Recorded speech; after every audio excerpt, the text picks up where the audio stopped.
প্রশ্নটা হচ্ছে কি আমার, মুক্তিযুদ্ধের সময় তখন জামাতের অবস্থানটা কোথায় ছিল, পরবর্তী মানে বর্তমান জামাতের অবস্থানটা কি? জামাত নিয়ে তো জনগণের অনেক প্রশ্ন ও মন্তব্য।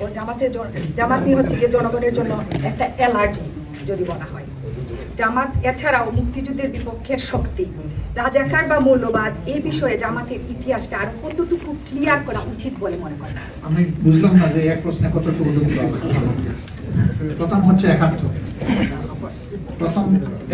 তারপরে রিজার্ভেশন, তারপরে এগুলাকে আমরা কতটুকু যৌক্তিক মনে করি, এটা নিরসনের উপায় কি, বিশাল ব্যাপার। আলহামদুলিল্লাহ ৭১ আমাদের অবস্থান ছিল আসলে আনফরচুনেটলি পাকিস্তানের আমাদের উপর একটা যুদ্ধ চাপিয়ে দিয়েছে। এটা কিন্তু বাংলাদেশের জনগণ ইনভাইট করে আনে নাই। ভুট্টো সাহেব তার একগুয়ামির কারণে পাকিস্তানকে একটা অনিশ্চয়তার দিকে ঠেলে দিয়েছিলেন এবং সেখানে এহিয়া খান তার কাছে কার্যত অসহায় আত্মসমর্পণ করেছেন। বাংলাদেশের জনগণের জন্য এর বাইরে কিছু করার ছিল না তখন এই যুদ্ধে ঝাঁপিয়ে পড়া ছাড়া। কিন্তু একটা জিনিস লক্ষ্য করবেন যে শেখ মুজিবুর রহমান সাহেব পাকিস্তান শাসন করার ম্যান্ডেটটা পেয়েছিলেন। ৩০০ আসনের মধ্যে ১৬৩ আসন, সবগুলা ছিল পূর্ব পাকিস্তান, ১৬১ আসন, সবগুলা ছিল পূর্ব পাকিস্তানে। পূর্ব পাকিস্তানে মাত্র ২টি আসন ছাড়া সব তিনি উইন করেছিলেন। কিন্তু পশ্চিম পাকিস্তানে তার কোনো আসন ছিল না। ওইদিকে ভুট্টো সাহেব ৭২ আসনে সেখানে জয়লাভ করেছেন, কিন্তু পূর্ব পাকিস্তানে তার কোনো আসন ছিল না। তো উনি আজগুবি দাবি করে বসলেন যে শেখ মুজিব যেমন পশ্চিম পাকিস্তানে কোনো আসন পান নাই, আমিও তেমন পূর্ব পাকিস্তানে আসন পাই নাই, কাজেই দুই অংশ শাসন করার এখতিয়ার জনগণ আমাদের কাউকে দেয়নি। সুতরাং তিনি হবেন পূর্বের প্রধানমন্ত্রী, আমি হব পশ্চিমের প্রধানমন্ত্রী। তৎকালীন পাকিস্তানের সংবিধান এটা এলাও করে না। এই ডেডলক মিটানোর জন্য এই দফায় দফায় ঢাকায় মিটিং হয়েছে এহিয়া খানের সাথে এবং ভুট্টো সাহেবের সাথে, শেখ মুজিবুর রহমান সাহেব। তিনি কিন্তু দেশ স্বাধীন করার জন্য মিটিং করেননি, তিনি করেছেন তার অধিকার এস্টাবলিশ করার জন্য। জনগণ যাকে রায় দিয়েছে তার হাতে ক্ষমতা দিতে হবে, এটা বোঝানোর জন্য। কিন্তু শেষ পর্যন্ত হলো না, তারা ঝাঁপাইয়ে পড়ল। শেখ মুজিব সাহেব নিজে কিন্তু স্বাধীনতার প্রক্লেমেশন দিয়ে যেতে পারলেন না। এটা শেখ মুজিব সাহেবের ঘনিষ্ঠতম সহচর, বন্ধু, সহকর্মী তাজউদ্দিন সাহেবের মেয়ে লিখেছেন তার নেতা এবং পিতাই বই। আপনারা আশা করি অনেকে বইটা পড়েছেন। তিনি ড্রাফট নিয়ে গিয়েছিলেন, তিনি বলছেন না আমি সাইন করবো না, তুমি চলে যাও। তাজউদ্দিন সাহেব চলে এসেছেন, তিনি অ্যারেস্ট হয়ে গেছেন পাকিস্তানিদের হাতে, আমরা রয়ে গেছি পূর্ব পাকিস্তানে। এখন জিজ্ঞেস করতে পারেন ১ কোটি মানুষ ভারতে গেল, আপনারা গেলেন না কেন? আসলে আমাদের যাওয়ার কোনো রাস্তা ছিল না। বলবেন কেন রাস্তা থাকবে না? মৌলানা ভাসানী সাহেব বাংলাদেশের রাজনীতির অবিচ্ছেদ্য অংশ, তিনি কিন্তু ভারতে গিয়েছিলেন যুদ্ধ করার জন্য, 4 দিনের বেশি থাকতে পারেন না, এর মাঝে অ্যারেস্ট হয়ে গেছিলেন, তার জীবন বিপন্ন হওয়ার উপক্রম হয়েছিল, তিনি বাধ্য হয়েছিলেন ফিরে আসতে তৎকালীন পূর্ব পাকিস্তানে। জীবনের ঝুঁকি নিয়ে তিনি থেকেছেন পূর্ব পাকিস্তান। তা কেন? তার নামের আগে মৌলানা আছেন। তিনি কিন্তু সেই অর্থে কোনো মাদ্রাসায় পড়ুয়া মানুষ না। চর্চা ছিল তার ইসলামের উপরে কিছুটা, তার বেশভূষা ছিল মুসলমানদের মতো। তিনি একটা বিশেষ কায়দার টুপি পরতেন এবং খদ্দরের পাঞ্জাবি পরতেন, আর তার সহকর্মীরা তাকে মৌলানা বলে অভিনন্দিত করত এবং তিনি সেটাতে কমফোর্ট ফিল করতেন। সেই লোকটাকে ভারত সহ্য করে নাই, ভাই আমারে সহ্য করতো। আমি অবশ্য তোমার 12 বছরের শিশু, আমার কথা আমি বলছি না, আমি বলতেছি এরকম যারা আছে তাদেরকে সহ্য করতো না, তাদের কোনো জায়গা সেখানে ছিল না। ভারত যদি কুলামনে এটা সুযোগ করে দিত তাহলে জাতিটা ইউনাইটেড থাকত, এই জাতির মধ্যে কোনো ডিভিশন আসতো না। কিন্তু ভারত এটা না দেওয়ার কারণে স্বাভাবিকভাবেই এরা অসহায় এখানে পড়ে গেছেন। শেখ মুজিব সাহেব যেমন তার কিছুই করার ছিল না, তাকে বন্দী করে নিয়ে গেল পাকিস্তানে, আমাদেরও কিছু করার ছিল না, আমরা থেকে গেলাম এখানে। এখন আমরা কি করবো? আমি জামাত ইসলামীকে মিন করতেছি, তাহলে জামাত ইসলামের জন্য পথ দুটো করবো। দেশের ভিতর থেকে তারা যুদ্ধ করবে পাকিস্তান সেনাবাহিনীর বিরুদ্ধে, আর না হয় তারা পক্ষ নেবে পাকিস্তান সেনাবাহিনী। মাঝখানে কিছু করার কোনো সুযোগ কোনো রাজনৈতিক দলের ছিল না।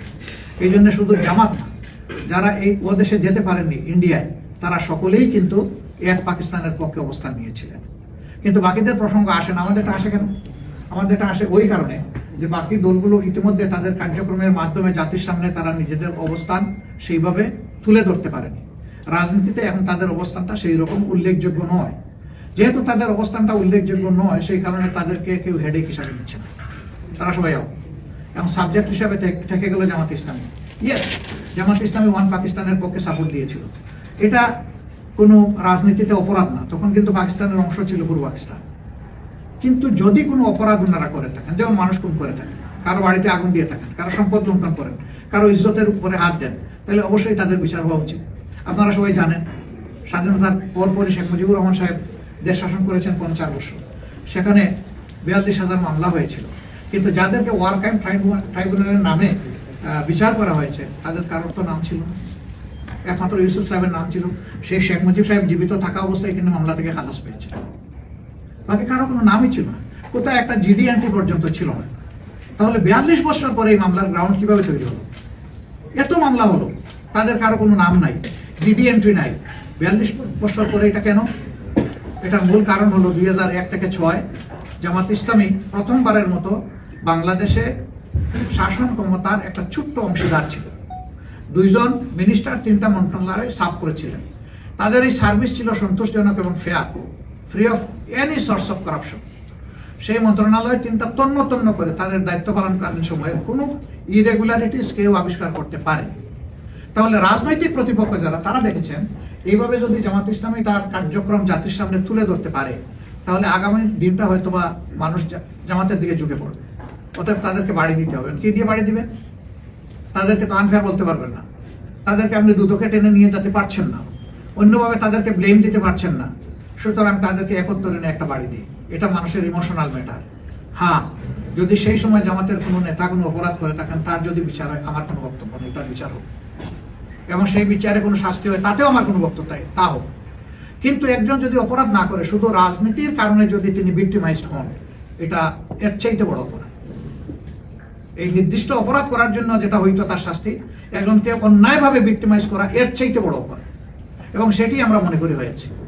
এই বিচারের ব্যাপারে অনেকেই আপত্তি তুলেছেন। আমি জাস্ট ব্রিটেনের একটা কোর্টের একটা বিষয় আপনাদের সামনে কোর্ট করব। চৌধুরী মঈনুদ্দিনের একটা এই সংক্রান্ত বিচারের রায়ে এখানে আমাদের যে বিচারটা হয়েছে ওয়ার ক্রাইম ট্রাইব্যুনালের নামে, সেই বিচারের ব্যাপারে এখানকার জাজরা একটা অবজারভেশন দিয়েছে, it's a genocide of justice.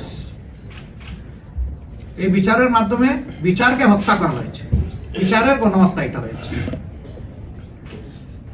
This is reality. তো আমরা এই সমস্ত পেইন নিয়ে আছি। 15টা বছর আমাদের অফিসে একদিন আমাদেরকে বসতে দেয়নি, কথা বলতে দেয়নি।